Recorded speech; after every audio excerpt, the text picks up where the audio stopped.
नमस्कार, मैं हूं संदीप चौधरी।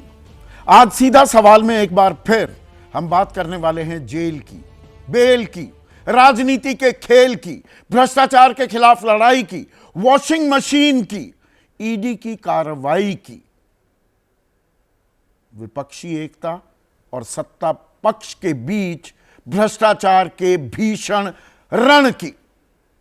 अब से कुछ ही देर बाद, किसी भी क्षण, किसी भी पल आपके सामने वो तस्वीरें भी आएंगी जिसमें आप देखेंगे कि आम आदमी पार्टी के वरिष्ठ नेता और उनके राज्यसभा सांसद संजय सिंह तिहाड़ जेल से बाहर निकलते दिखाई देंगे। दरअसल कल, और ये खबर आपके पास है, कल हमने कार्यक्रम भी किया था, सुप्रीम कोर्ट ने उन्हें जमानत दे दी क्योंकि मेरिट्स ऑफ द केस पर जिरह करने के लिए, बहस करने के लिए ईडी पीछे हट गई और जमानत पर कोई आपत्ति दर्ज नहीं की। मेरिट्स पर अगर आर्ग्यूमेंट हो जाती, बहस हो जाती, दलीलें हो जाती तो केस कमजोर भी पड़ सकता था। और यह मैं नहीं कह रहा हूं, सुप्रीम कोर्ट की 3 जजों की बेंच ने यह बात कही, जिसे मानती दिखाई दी ईडी। तो रिहाई के आदेश तो कल ही हो गए थे। संजय सिंह अस्पताल में थे और अस्पताल से छूटकर वो गए हैं तिहाड़, और तिहाड़ निचली अदालत का उनकी जमानत की शर्तों वाला कार्यक्रम भी जो होने वाला है वो भी पहुंच गया है। तो किसी भी वक्त अब संजय सिंह जेल से बाहर आते दिखेंगे 183 दिन बाद। तो अब इसके मायने क्या हैं? संजय सिंह की रिहाई आम आदमी पार्टी की सांस में सांस आई। क्या वो चेहरा बन जाएंगे इंडिया गठबंधन का भी? इंडिया गठबंधन लगातार अब इस बाबत कि विपक्षी नेताओं को ही जेल में ठूसा जा रहा है या उनको ही ईडी समन्स दिए जा रहे हैं, उनसे ही पूछताछ हो रही है, उन्हें ही दागदार बताने की लगातार कोशिश हो रही है। इस पर वो जो सड़कों पर उतरते दिख रहे हैं, क्या उसका चेहरा संजय सिंह बन जाएंगे? आम आदमी पार्टी विघटन का एक खतरा कि बिखर जाएगी, ताश के पत्तों की तरह ढह जाएगी। ये नेशनल पार्टी, राष्ट्रीय पार्टी है अब आम आदमी पार्टी, बिना केजरीवाल के। तो संजय सिंह का बाहर आना, संजय सिंह की अच्छी खासी पैठ है कार्यकर्ताओं में। पंजाब के वो प्रभारी रह चुके हैं जहां उनकी सरकार है। बोलने की, भाषण देने की जो शैली है, करिश्माई नेतृत्व भी है। तो क्या वो ग्लू बन जाएंगे? और ये बात क्या इंडिया के मंच पर भी दिखेगी, या दरअसल ये लड़ाई अब और आगे बढ़ती दिखाई देगी, जिसकी बानगी प्रधानमंत्री मोदी तो लगातार दे ही रहे हैं कि भ्रष्टाचार के खिलाफ ये लड़ाई खत्म नहीं हो गई, रुकेगी नहीं। मोदी किसी से डरने वाले नहीं हैं। आज उत्तर प्रदेश में थे, पश्चिमी उत्तर प्रदेश में, देश के गृह मंत्री और बीजेपी के चाणक्य अमित शाह, और उन्होंने कहा भ्रष्टाचार करने वाले जेल के अंदर हैं। तो जो भ्रष्टाचारी है वो अंदर जाएगा। चारों और नेताओं की भी बात हो रही है आम आदमी पार्टी की कि इनका नंबर भी आ सकता है। ये नाम मैंने कल भी आपको बताए थे, एक बार फिर दोहरा रहा हूं। आतिशी सिंह, सौरभ भारद्वाज, दुर्गेश पाठक और राघव चड्ढा। इस बीच आज अरविंद केजरीवाल ने भी याचिका दी, जमानत की याचिका दिल्ली हाई कोर्ट में। उस पर फैसला सुरक्षित रखा गया है। और कांग्रेस के खेमे से भी खबर आई आज। खबर क्या? उनके मीडिया हेड महासचिव हैं जयराम रमेश। उन्होंने कहा अगर हमारी सरकार आती है तो हम पीएमएलए में, prevention of money laundering act, काले को सफेद का धंधा, लेन देन का जो ये धंधा है, और पीएमएलए के तहत ही गिरफ्तारी हुई थी संजय सिंह की। अरविंद केजरीवाल भी जेल में पीएमएलए के तहत ही है, कि हम इसे संशोधित कर देंगे। इसका तो बेजा इस्तेमाल हो रहा है। अब इसमें दिलचस्प बात यह है कि यह कानून तो आया था 2002 में, तब देश के प्रधानमंत्री अटल बिहारी वाजपेयी थे और सरकार एनडीए की थी, यानी कि बीजेपी की अगुवाई वाली सरकार। लेकिन इसमें दांत, इसको टीथ देना, इसे मजबूत बनाने का, तथाकथित मजबूत बनाने का काम 2 बार हुआ। एक तो एनडीए इस सरकार में 2018-19 में, और एक यूपीए में जब देश के गृह मंत्री पी चिदम्बरम थे, तब इसे और सख्त बनाया गया था। अब संशोधित करने की बात कर रही है कांग्रेस। खुद पर आई तो दिक्कत महसूस होने लगी क्या कांग्रेस को? लेकिन इसका एक और बहुत दिलचस्प पहलू है, ये जेल बेल, अंदर बाहर, ईडी के समन्स और छापेमारी। द इंडियन एक्सप्रेस की आज की पहले पन्ने की रिपोर्ट, बेहतरीन खोजी पत्रकारिता की है इंडियन एक्सप्रेस ने। 2014 से अब तक जो 25 विपक्षी खेमे के नेता थे जिनके खिलाफ कार्रवाई हो रही थी, ईडी, सीबीआई, आईटी की, वो बीजेपी में आए और 23 के खिलाफ कार्रवाई ठप हो गई। 3 को तो क्लीन चिट मिल गई और 20 के खिलाफ कार्रवाई रुक गई, थम गई, आगे बढ़ने का नाम ही नहीं ले रही। कोई समन नहीं, जेल में जाने की बात तो दूर, बेल की याचिका तो बहुत दूर की कौड़ी है। और ये नाम कौन कौन से हैं? इसमें 10 थे ऐसे जो कांग्रेस से बीजेपी में गए, 4 थे जो एनसीपी से एनडीए में आ गए, अजित पवार गुट की बात हो रही है, शिवसेना से 4, तृणमूल से 3, टीडीपी से 2, समाजवादी पार्टी से 1 और वाईएसआर कांग्रेस से 1। इनके नाम भी बताने जरूरी हो जाते हैं। अजित पवार, प्रफुल्ल पटेल, ये 2 नाम, और इसमें प्रताप सरनायक और जोड़ दूं, इन 3 के खिलाफ तो कार्रवाई ही बंद कर दी गई है। केस क्लोज, किस्सा खत्म। छगन भुजबल, हसन मुशरीफ, नारायण राणे, शुभेंदु अधिकारी, अशोक चव्हाण, हिमंता बिस्वा शर्मा, सीता सोरेन, भावना गवली, यामिनी और यशवंत जाधव, सीएम रमेश, रणिंदर सिंह, ये कैप्टन अमरिंदर सिंह के बेटे हैं और कैप्टन साहब भी कांग्रेस की शिप छोड़कर बीजेपी में आ गए। संजय सेठ, के गीता, शोभन चैटर्जी, कृपा शंकर सिंह, दिगंबर कामत, नवीन जिंदल, अब ये कुरुक्षेत्रा से उम्मीदवार हो गए हैं बीजेपी के। कोयला घोटाले के आरोप हैं।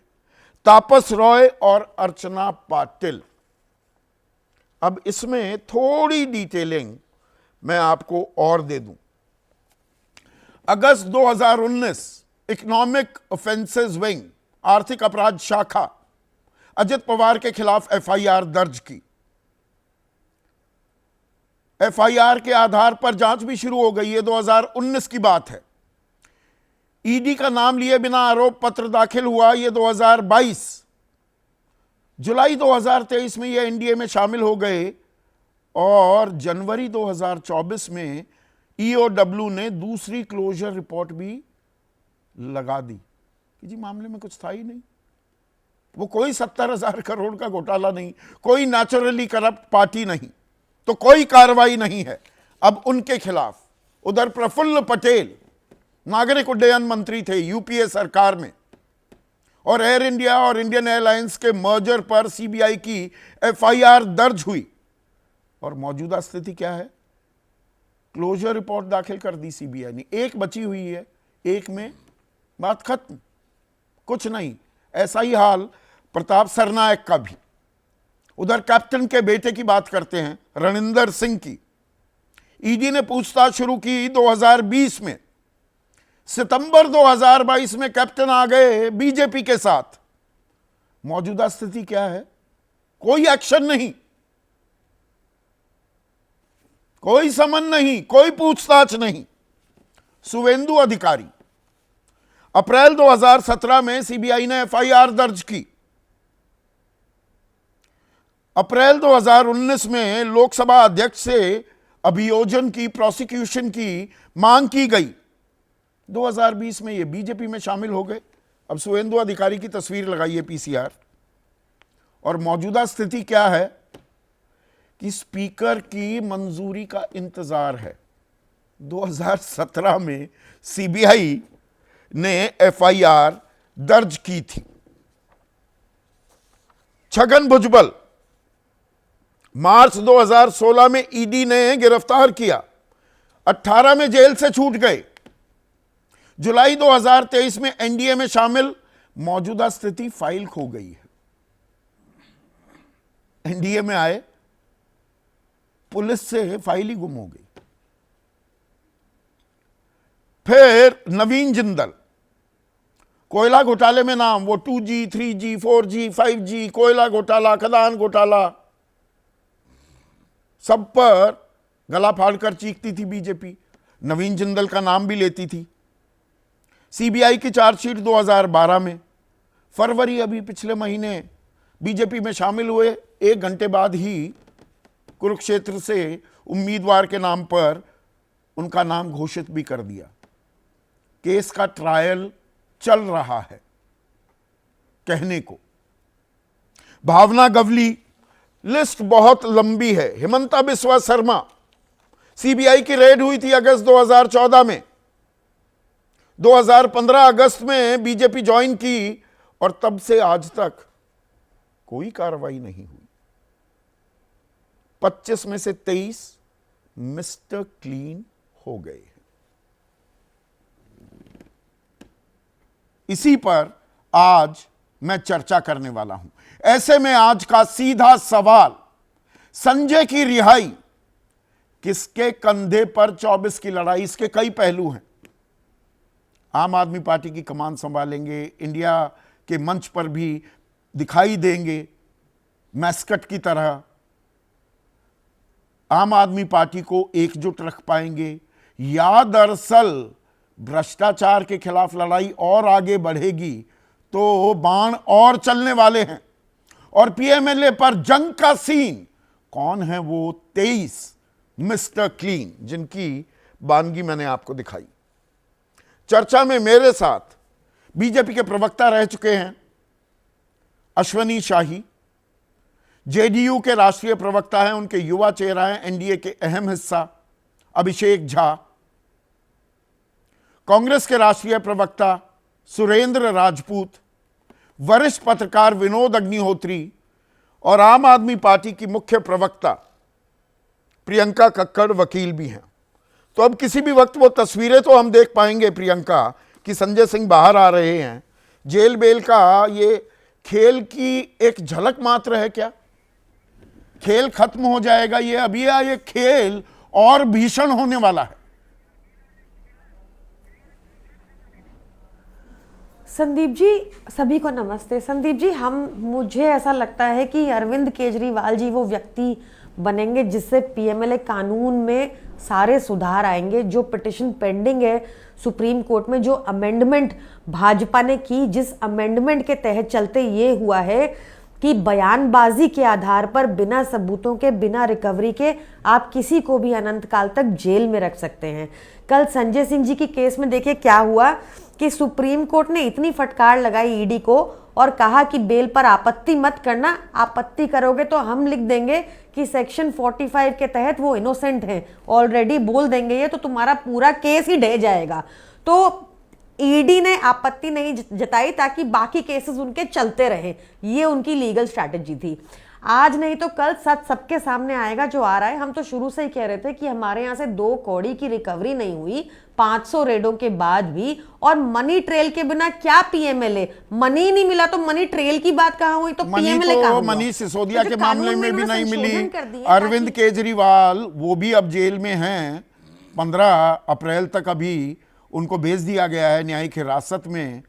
तो जो आप कह रही हैं मनी ट्रेल नहीं मिली, कल मैंने कुछ वरिष्ठ वकीलों को भी बुलाया था। हर केस अलग होता है और सुप्रीम कोर्ट ने यह भी साफ किया था अपने फैसले में कि हमारा आज का ये फैसला बाकी मामलों के लिए नजीर नहीं है, प्रेसिडेंट नहीं है। ये इसीलिए किया क्योंकि ईडी ने कंसीड कर लिया और आपत्ति नहीं जताई, और इसलिए वो प्रेसिडेंट ही बनना चाहते थे इस मैटर को। इसमें आप देखिए कि जो 100 करोड़ की बात होती है संदीप जी, बार बार आप एक बार देखिएगा कि 30 अक्टूबर 2023 का जो सुप्रीम कोर्ट का जजमेंट था मनीष सिसोदिया जी के केस में, उसमें पैरा 12 में बड़ी स्पष्टता से लिखा है कि ये 100 करोड़ की बात भी विवादित है, कोई प्रमाण सामने नहीं रख पाई है ईडी। तो ये पूरा का पूरा जो केस है सूत्रों पे, बयानबाजी पे, हवाबाजी पे ऐसे चल रहा है, इतना खराब मनीष सिसोदिया को नहीं मिल रही है ना जमानत, सुप्रीम कोर्ट ने भी नहीं दी, पैरा 12 आपने कोट कर दिया और आप कह रही हैं हम कानून बदल देंगे। वो एक पुरानी कहावत है प्रियंका, आप भी वाकिफ हैं, कब 9 मन तेल होगा, कब राधा नाचेगी, कब आपकी सरकार बनेगी, कब पीएमएलए में संशोधन होगा। हमारे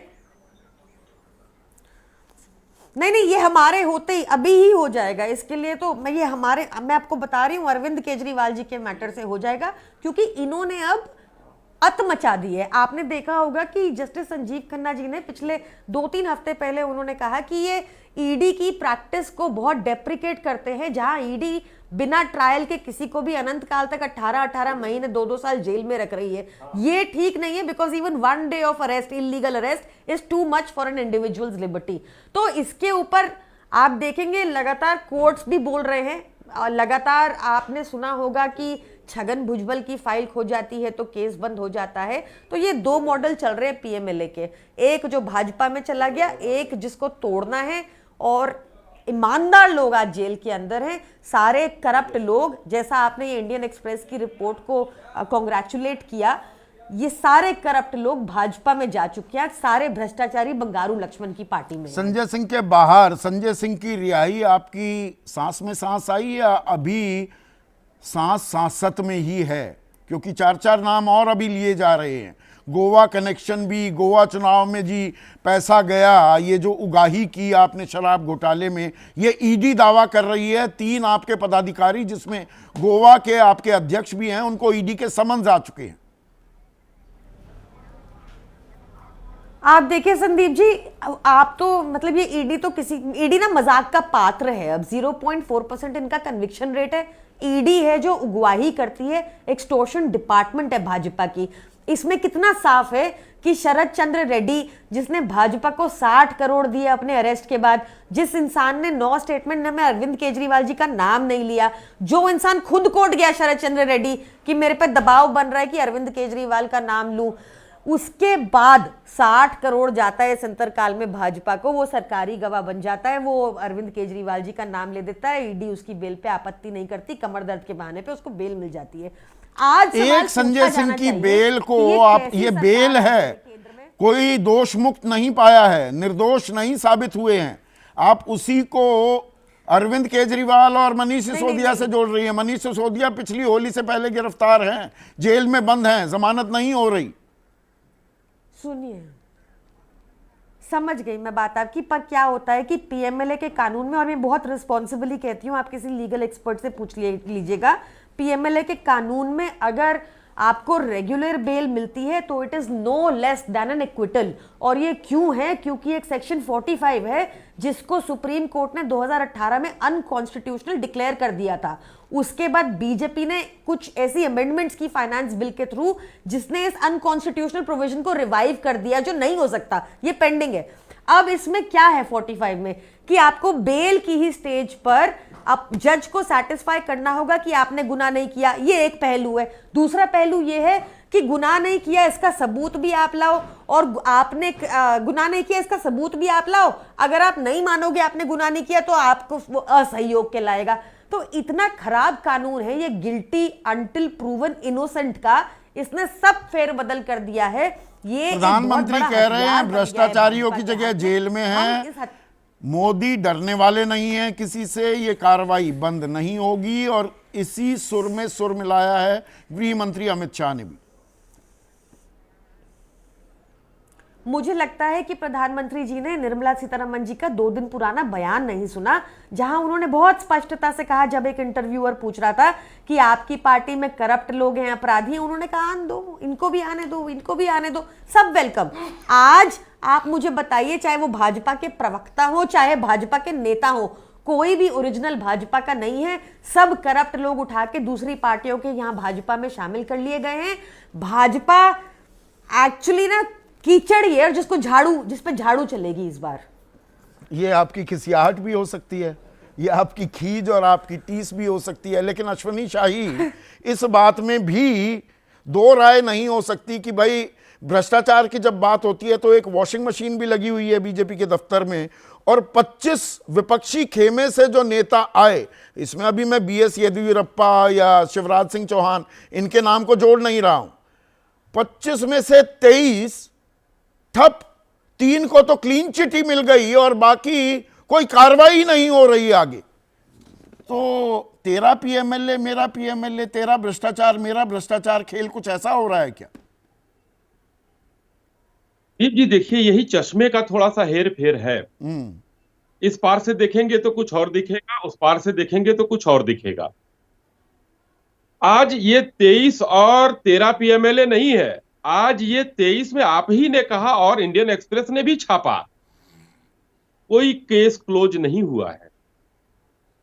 23 जो पवार आपने के खिलाफ केस क्लोज हो गया, प्रताप सरनायक के खिलाफ हो गया, प्रफुल्ल पटेल के खिलाफ हो गया। देखिए, प्रफुल्ल पटेल जी के अभी 15 तारीख को क्लोजर लगाया है, 15 तारीख को उसकी डेट है, 15 अप्रैल को। आज के डेट तक क्लोज नहीं। अच्छा, तो 15 का इंतजार अजीत कर लेंगे, पवार तब जी मान जाएंगे। कब क्लोजर रिपोर्ट कब आई थी, ईओडब्ल्यू ने कब लगाया था, और ईओडब्ल्यू ने अगर नीचे से लगा दी, ईडी जो है दूसरी एजेंसी के एफआईआर पर भी काम करती है, तो ईओडब्ल्यू ने अक्टूबर 20 में क्लोजर रिपोर्ट लगा दिया था अजीत पवार जी पर। पहली बार आपने कहा तो पहली बार वाला आपने नहीं पढ़ा, दूसरी बार वाला पढ़ा। हाँ। ये हुआ, पूरा पढ़ने लगूंगा तो 1 घंटा लग जाएगा, 25 के 25 का अगर लेखा जोखा देने लगा। जी जी। हाँ। तो अक्टूबर 20 में क्लोजर रिपोर्ट लगा दिया था, तो इस वजह से जब अक्टूबर 20 में नीचे की एजेंसी ने क्लोजर रिपोर्ट लगाया तो ईडी को कोई उसमें आधार नहीं मिला। ओहो, ईडी को आधार नहीं मिला। बीजेपी लगातार आरोप लगा रही थी, नेचुरली करप्ट पार्टी है ये। प्रफुल्ल पटेल का नाम लिया जाता था, अजित पवार के बारे में कहा जाता था चक्की पीसिंग। आपके पास आ गए तो वो क्लीन हो गए, सत्ता का मजा, लूटिंग हो गया। रिपोर्ट लगाए, देखिए ठंडे बस्ते में पड़ा, क्लीन हुए, ये मैं कह रहा हूं कि ठंडे बस्ते में पड़ा। अजीत पवार जी का, इनकी सरकार की पिछली जो आज आप बैठे हैं, और वॉशिंग मशीन को इसी से मैं जोड़ना चाहता हूं। वॉशिंग मशीन इधर की तो दिखाई दे रही है, सब लोग कहते हैं, एक दिन पूरा ड्रामा हुआ दिल्ली से लेकर बंगाल तक, वॉशिंग मशीन में टी शर्ट डाली गई।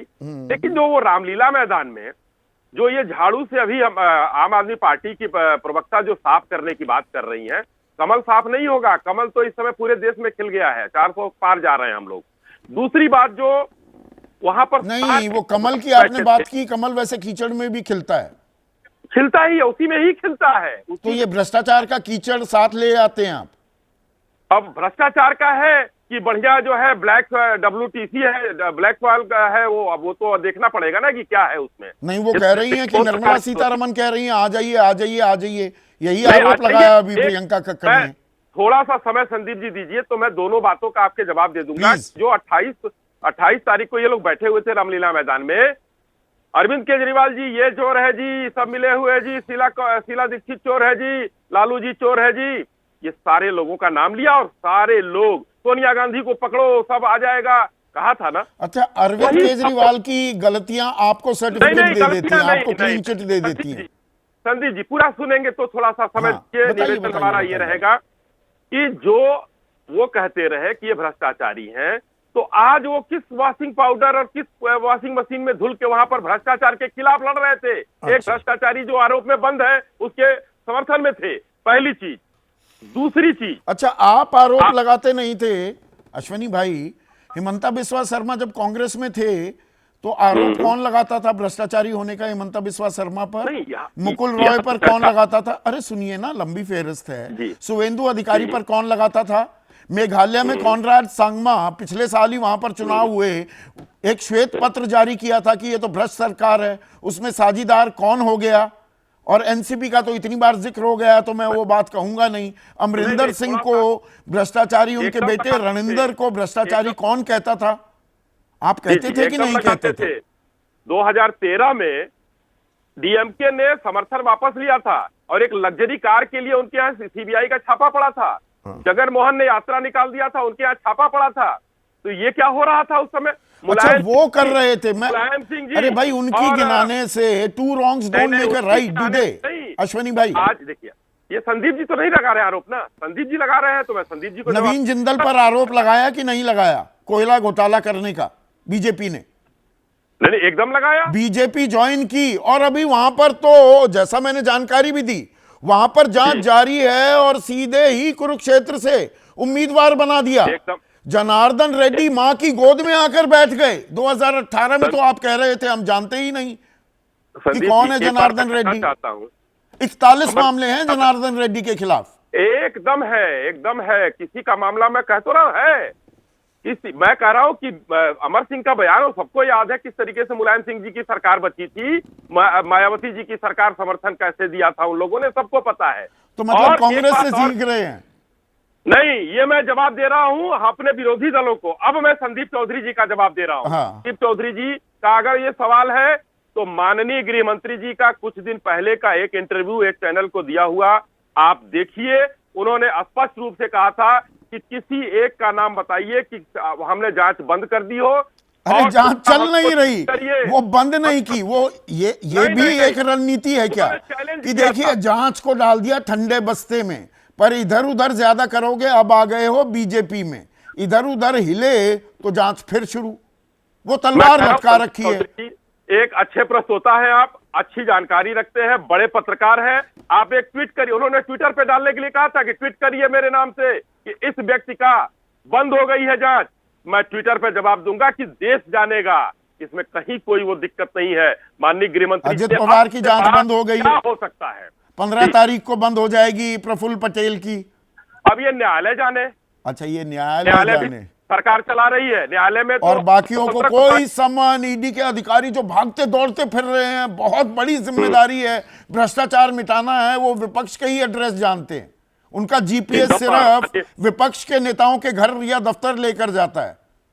माननीय प्रधानमंत्री जी ने कहा है कि तीसरे बार में और भ्रष्टाचार पर और बड़ा वार किया जाएगा, और बड़ा वार किया कोई जाएगा, नहीं बचेगा, कोई नहीं बचेगा। सब वरना पर वार- बीजेपी में आ जाओ, वरना बीजेपी कहीं में आ हो, जाओ, सब पर वार होगा, कहीं हो सब पर वार होगा। अब यहां पर सुरेंद्र जो अश्वनी कह रहे हैं कि अरविंद केजरीवाल का जिक्र कर दिया, कांग्रेस का भी, ये दरअसल ये तो पुरानी एक बीमारी है ना भारतीय राजनीति की। ये शगल, ये परंपरा स्थापित तो आप लोगों ने की। यूपीए की सरकार थी, 2009 की बात मैं कर रहा हूं, 2007 में ही हो गया था। खैर मुलायम सिंह यादव आप भली बाती वाकिफ हैं, आय से अधिक संपत्ति मामला मायावती के साथ भी कि हमारे साथ आना है तो रहना होगा। मामले दर्ज किए गए और उसके बाद ठंडे बस्ते में डाले गए, वो यूपीए को समर्थन देते रह गए।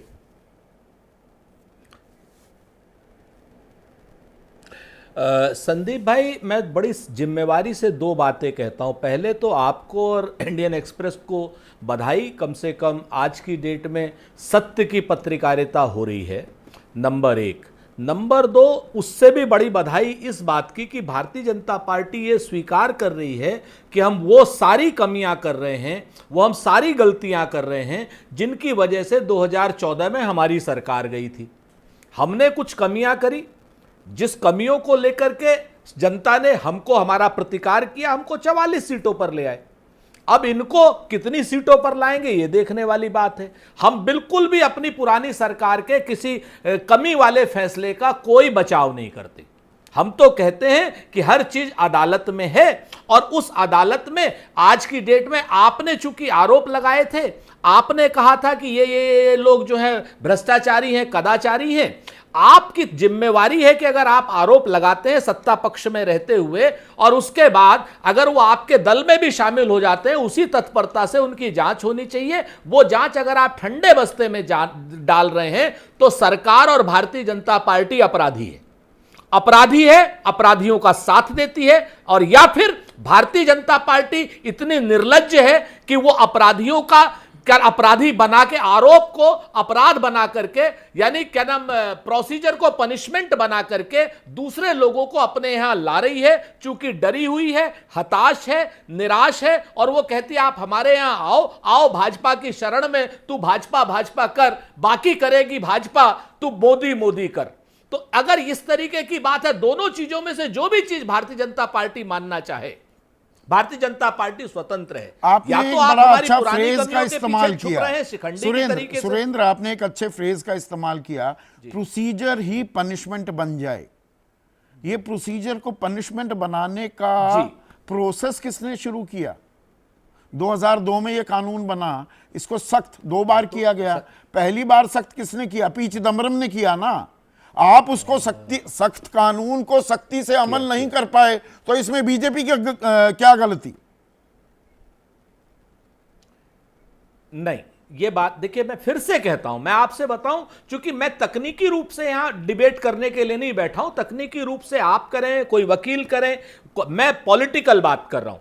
मैं कहता हूं कानून तो हमने मनरेगा का भी बनाया, मनरेगा के भी कानून में कई जगहों पे दुरुपयोग हुआ। ऐसा तो है नहीं कि मनरेगा के कानून में दुरुपयोग नहीं हुआ। तो ये खिसियानी क्या बिल्ली खंबा मनरेगा नोचे का वाला कानून खेल गलत है था? जयराम रमेश नहीं, का कि हम आएंगे, पहली बात तो कब आएंगे वो भी देखना है, हम आएंगे तो कानून में संशोधन करेंगे।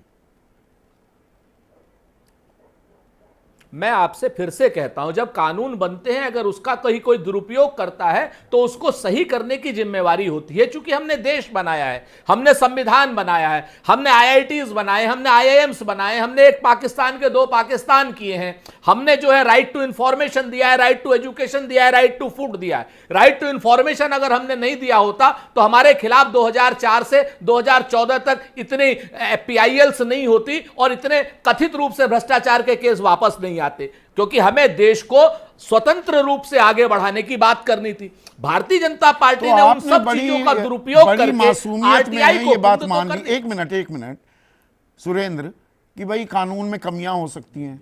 इलेक्टोरल बॉन्ड को लेकर ये तो प्रधानमंत्री भी कह रहे हैं, बीजेपी के लोग भी कह रहे हैं, उस पर हमलावर हो जाते हैं आप। नहीं, उसे हफ्ता वसूली कहते हैं, हाँ, मैं वो चंदे का धंधा उसमें कहते आपने हैं।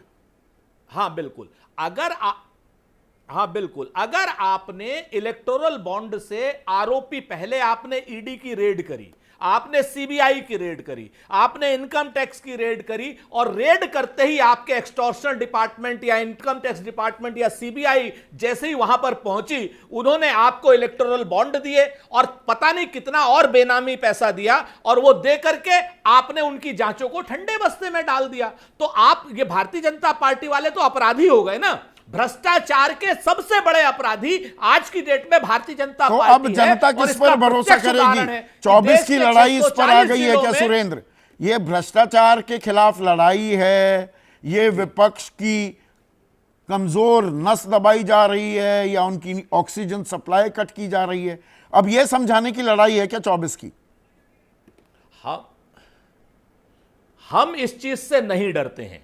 हम तो देश को ट्रांसपेरेंसी से आगे बढ़ाने की लड़ाई लड़ेंगे, संविधान को बचाने की, लोकतंत्र को बचाने की लड़ाई लड़ेंगे। लेकिन जनता के सामने यह चीज स्पष्ट हो गई है, क्योंकि दुनिया की सबसे बड़ी भ्रष्ट पार्टी भारतीय जनता पार्टी है, चूंकि वो केंद्रीय एजेंसियों से दबाव डलवा करके इलेक्टोरल बॉन्ड से के जरिए और बेनामी और तरीके से पैसा लेती है, और उनको चंदे का धंधा देती है या उनको सेफ पैसे ठीक है देती है, अभिषेक चाहे वो झा, दवा की तो लड़ाई, ये भ्रष्टाचार की लड़ाई एक सबसे बड़ा मुद्दा बन रहा है 2024 के लिए।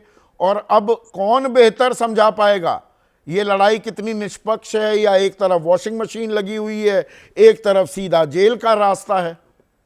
कहानी उस ओर बढ़ती दिख रही है अगले 2 महीने के लिए।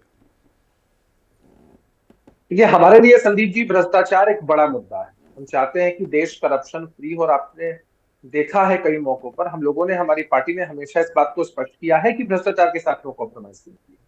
तो एक तरफ एनडीए का कुनबा है जहां भ्रष्टाचार के साथ नो कॉम्प्रोमाइज है, एनडीए के और कुनबे में दूसरी नो तरफ कॉम्प्रोमाइज। ये एनडीए के कुनबे के नाम लिए मैंने 23 नाम जो हैं, अजित पवार, प्रफुल्ल पटेल, छगन भुजबल, हसन मुशरीफ, नारायण राणे, शुभेंदु अधिकारी, अशोक चव्हाण, हिमंता बिस्वा शर्मा, सीता सोरेन, भावना गवली, यामिनी और यशवंत यादव, सीएम रमेश, रणिंदर सिंह, संजय सेठ, के गीता, शोभन चैटर्जी, कृपा शंकर सिंह, दिगंबर कामत, नवीन जिंदल, तापस रॉय, अर्चना पाटिल, ये सब एनडीए के हैं। मैं क्या आपसे बता रहा हूं कि आज भी अगर एनडीए के खेमे के अंदर भी किसी पर आरोप साबित होते हैं, उन पर भी उसी लिहाज से उतनी ही कठोरतम कार्रवाई होनी चाहिए। आपने देखा है कई बार हमारी पार्टी के नेताओं को जेल जाना पड़ रहा है। तो ऐसा जब आप करेंगे तो उसका जो भुगतान है वो आप ही करना पड़ेगा, और जो कानूनी कार्रवाई है उसको फेस भी करना। अच्छा, हो रही है। अब देखिए, या जज भी आप, जूरी भी आप, मुद्दई भी आप, वकील भी आप, सब कुछ तय एक ही पक्ष कर रहा है। देखिए, सवाल उठा सकते हैं लोग, सवाल उठाते हैं केंद्र की सरकार पर, जांच एजेंसियों पर, अब तो न्यायालय तक पर। इनसे जरा पूछ लीजिए कि इनको न्यायालय के किसी फैसले पर भरोसा है भी या नहीं। 2 महीने पहले तक आप भी ये सवाल उठा रहे थे। नीतीश ये कुमार के हमने- बयान हम चलवाऊं, सवाल मैंने आज लगा भी- रखे हैं रनडाउन में। वो नहीं, वो आज भी हम सवाल उठाते हैं संदीप जी। हमने सिर्फ एक बात कही, आप ध्यान से सुनिएगा, कि अगर कोई निर्दोष है तो उस पर कार्रवाई नहीं होनी चाहिए, और अगर कोई दोषी है तो वो बचना नहीं चाहिए। पॉलिटिक्स में 23 किसी बच रहे वेस्टेड हैं क्या? इंटरेस्ट की पूर्ति के लिए नहीं, वो तो अब तथ्य उनके खिलाफ होंगे तो निश्चित रूप से जाएंगे ये सलाखों के सुरक्षा पीछे। कवच तथ्य दे दिया उनके गया खिलाफ है, नहीं होंगे। बीजेपी का सुरक्षा कोई कवच सुरक्षा है ये। कवच नहीं होता है राजनीति में, कोई सुरक्षा कवच नहीं होता है। कानून के सामने हर कोई बराबर है। अपराध कोई बड़े पद पर बैठा व्यक्ति करे या साधारण पद पर बैठा व्यक्ति करे, उस पर कार्रवाई होगी। सोचना तो इन लोगों को है ना। निष्पक्ष हो भ्रष्टाचार रही के है मुद्दे पर कार्रवाई? नहीं अभिषेक, हो सकती। दिल पर हाथ रखकर बोलिए, निष्पक्ष कार्रवाई हो रही है जांच एजेंसियों की? नहीं होगी। अगर आपको लगता है या हमें लगता है, किसी को भी लगता हो कि किसी भी व्यक्ति को लेकर निष्पक्ष चीजें नहीं हो रही हैं, तो ऐसा तो है नहीं कि आप अपनी बातों को कोर्ट में नहीं रख सकते हैं, पीआईएल को दाखिल नहीं कर सकता है। कोर्ट में सब कुछ ट्रांसपेरेंट आपके सामने होता है। आज संजय सिंह जी को जमानत मिल गई है, खुशी ऐसे मनाई जा रही जैसे वो दोष मुक्त हो चुके हैं। आपने पहले भी कई बार उदाहरण देखे, लालू प्रसाद यादव जी को जमानत मिल जाया करती, क्या होता था? फिर कन्विक्ट होना पड़ा ना, सलाखों के पीछे जाना पड़ा। मुद्दा ये है कि हम सारे चाहते हैं विपक्षी भ्रष्टाचार, खेमे में ही ये चाहते हैं। सारा भ्रष्टाचार देश में विपक्षी कर रहा है। अब एक बात बताइए आप, आज विपक्ष के सभी नेता एक साथ एकत्रित होते हैं भ्रष्टाचार करने के बाद जो कार्रवाई होती है उसको खुद को बचाने के लिए। ये कोई मुद्दा हो सकता है भाई? आपने या तो भ्रष्टाचार किया होगा या नहीं किया होगा, कोर्ट इस बात का फैसला करेगा। और आप हाय तौबा मचा रहे हैं और एक स्केपिज्म का रास्ता खोज रहे हैं कि इसी बहाने ऐसा हो जाए कि हम पर कार्रवाई हो। ये चीजें कहीं से भी उचित नहीं लगती हैं। और देखिए, जनता पॉलिटिकल एनालिस्ट है, सारी चीजों को बहुत बेहतर और बखूबी समझती है संदीप जी। और हम लोगों ने हमेशा इस बात को कहा है कि अगर किसी व्यक्ति ने कोई गड़बड़ी की है तो उन पर कार्रवाई होनी चाहिए। तो जनता अपने सब देश कुछ में- समझती है। आपने एक मार्के की बात कही, ये पब्लिक है, ये सब जानती है। विनोद, ये भ्रष्टाचार की ये जो लड़ाई है, ये बीजेपी पीछे आने को तैयार नहीं है।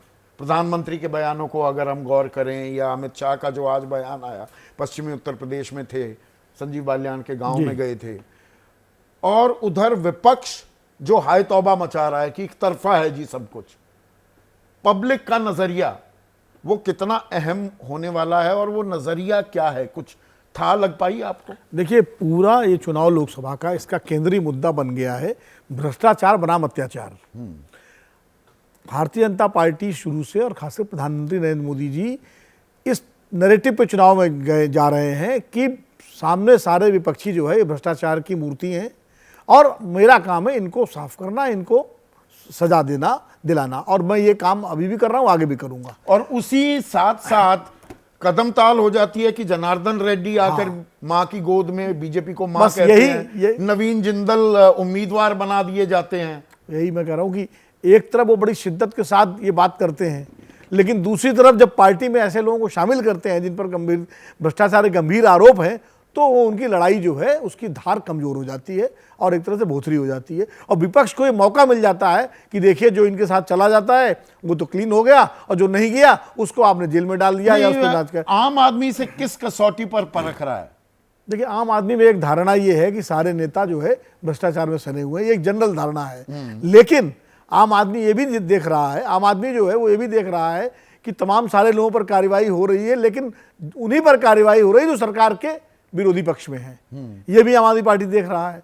अब वो अरविंद केजरीवाल को देख रहा है, मनीष सिसोदिया को देख रहा है, संजय सिंह को देख तो रहा है। बड़ा जो जोखिम लिया है, दो धारी तलवार से खेल रही है बीजेपी। नहीं, निश्चित रूप से अगर ये कार्यवाही मान लीजिए बिल्कुल ऐसी होती कि कोई नहीं बच रहा होता, और जो ये जिनके नाम आपने गिनाए, जो आज खबर भी है इंडियन एक्सप्रेस में, अगर ये सब भी बाकायदा ट्रायल फेस कर रहे होते और इनके इन पर अरे कम से कम ईडी के लोग उन समन लेके जा तो रहे समन होते। लेके जा रहे होते, उन पर भी छापे पड़ रहे होते। मैंने इसीलिए कहा जीपीएस जो है ना ईडी वालों का, वो विपक्ष के लिए जीपीएस सिर्फ एड्रेस दिखाता है विपक्ष के तो गठबंधन के नेताओं। प्रधानमंत्री जी की ये मुहिम बहुत अच्छी मुहिम मानी जाती है, लोग मानते हैं इस बात को कि हाँ वाकई वो गंभीर हैं। लेकिन जब जैसे ही नेता जिस पर बीजेपी खुद आरोप लगाती रही, आरोप ही नहीं लगाती, पूरी फेहरिस्त जारी कर सीबीआई जांच की मांग करती रही, ये सारे केस आपने देखे हैं। अब इसमें सबसे कृपा बड़ा शंकर सिंह सवाल, का आपने नाम लिया कि हाँ। कृपा शंकर सिंह पर तो बाकायदा प्रेस कॉन्फ्रेंस कर करके उनके खिलाफ सीबीआई जांच बैठाई गई, हाँ। और उसके बाद वो किरीट सोमैया लेकर फर्रे बैठ जाते थे। किरीट सोमैया का तो काम ही था, हाँ। वो हेमंत बिश्व शर्मा के खिलाफ भी फर्रे लेके बैठे, हाँ। वो यहाँ कृपा शंकर सिंह के खिलाफ भी बैठे, अशोक चौहान के खिलाफ। उनको तो असाइनमेंट था कि फर्रे लेकर बैठे प्रेस कॉन्फ्रेंस करना, लेकिन वही अशोक चौहान राज्यसभा में चले जाते हैं, कृपाल शंकर सिंह जौनपुर से चुनाव लड़ रहे हैं, और हेमंत शर्मा। अब आपने एक बात कही, आखिरी सवाल, और ये सबसे अहम सवाल है विनोद, कि भ्रष्टाचार एक बड़ा मुद्दा तो बनता दिख रहा है, लेकिन क्या इसी पर वोट भी डालेंगे? आपने 89 के जमाने की पत्रकारिता भी की है, जब एक पर्ची, वो पर्ची कभी दिखाई नहीं, हम लोग पर कि सब कुछ मेरे पास है, ये पर्ची लेकर, और चुनाव बदल दिया था। 415 सीट जीतने वाले बीपी सिंह, राजीव गांधी 194 सीट पे आ गए थे, 194 पर आ गए। बहुमत खुद नहीं ले पाई थी कांग्रेस, और इसीलिए माइनॉरिटी सरकार बन गई थी वीपी सिंह की। वैसा बदलाव देख रहे हैं, वैसा मुद्दा बनता दिख रहा है भ्रष्टाचार इस बार, या मुद्दा है पर और बहुत मुद्दे होंगे जिन पर नहीं? इसमें एक फर्क है पिछले उससे। इसके पहले भ्रष्टाचार जब भी मुद्दा बना तो विपक्ष ने सरकार पर भ्रष्टाचार का आरोप लगाया। इस बार सरकार विपक्ष पे भ्रष्टाचार का आरोप लगा रही है, उल्टी गंगा बह रही है। उल्टी गंगा। लेकिन उसकी ये मुहिम इसलिए कमजोर पड़ जाती है जब ये सारे 25 लोगों की लिस्ट आपने, ये 25 तो वो हैं संदीप जी जो प्रमुख लोग हैं। हाँ। जिला स्तर और राज्य स्तर पर जो लोग रोज जा रहे हैं उनमें बहुत सारे ऐसे हैं, और इसमें वो नाम शामिल नहीं है जो बीजेपी में हैं, हाँ, पहले से ही हैं, और जिन पे BS येदियुरप्पा हो। भाई व्यापम घोटाला सच कहां मिल पाया है? नहीं मिल पाया। तो ऐसे बहुत सारे नेता जो बीजेपी में भी अभी भी हैं या बीजेपी में राज्यों में जा रहे हैं, उनका इसमें सूची में नाम नहीं है। लेकिन मैं कह रहा हूं ये मुहिम बहुत अच्छी होती अगर इस पे फेयर ट्रायल होता। तो निष्पक्ष हो रही है क्या कार्रवाई? भ्रष्टाचार मुद्दा बन रहा है, एक तरफा कार्रवाई लेकिन है। विपक्ष ने उसको मुद्दा बनाया है अत्याचार का, कि हमारे ऊपर अत्याचार हो रहा है। विपक्ष भ्रष्टाचार बनाम अत्याचार, क्या ये एक नैरेटिव बिल्ड होगा आने वाले दिनों में? तो भ्रष्टाचार क्या सबसे बड़ा मुद्दा बनता दिखाई दे रहा है? जेल, बेल और राजनीतिक खेल चल रहा है, और इसे बड़ी अच्छा एक टैगलाइन दी है आज विनोद अग्निहोत्री ने, भ्रष्टाचार बनाम अत्याचार। ममता मीना सीकर वासी हैं, वो कह रही हैं किसी भ्रष्टाचारी को बीजेपी ज्वाइन करवा दो, क्लोजर रिपोर्ट मिल जाएगी। जबकि भूपेश झुंझुनू वासी हैं, देखिए दोनों ही राजस्थान से हमारे दर्शक हैं, सरकारी एजेंसी का दुरुपयोग अंधा भी देख सकता है, जनता ही फैसला करेगी। बहुत से लोगों ने यह भी लिखा है कि सुप्रीम कोर्ट पर ही अब भरोसा रह गया है। पर अब यह विशुद्ध राजनीति भी हो रही है, ऊंट किस करवट बैठेगा, आप क्या मन बनाते हैं? असल सवाल तो वहीं छिपा है। आज इतना ही, नमस्कार।